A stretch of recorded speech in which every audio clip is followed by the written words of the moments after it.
Well, Operation Wandering Souls is a program that we run here at the university to try and return to Vietnam as much information as we can about their people who are still missing in action.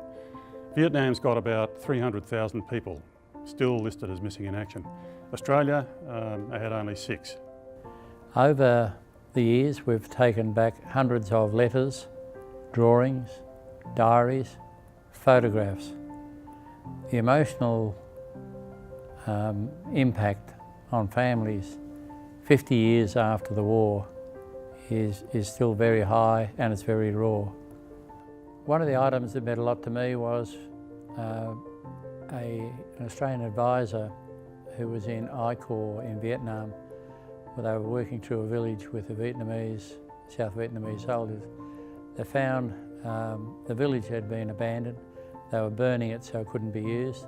He looked in and saw a portrait smashed in this house. So he took the portrait, put it in his pack, put it in his trunk and brought it home. He gave it to us when on a previous appeal. We advertised this in newspapers throughout Vietnam on 2 of our trips there. And finally, a grandson of the woman who's in the portrait rang his father and said, "I think that's your mother."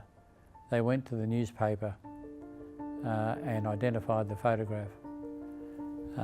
He told us through our interpreter that once he knew it was there, a smile never left his face.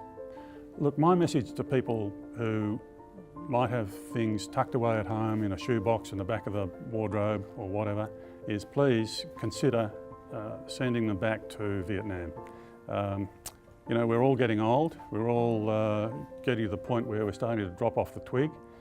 When we do, our kids will rummage through our stuff and they'll find these things and they'll say, well, this is a load of junk, and it'll end up in landfill. So, you know, please consider doing something with these items that may change your life in Vietnam.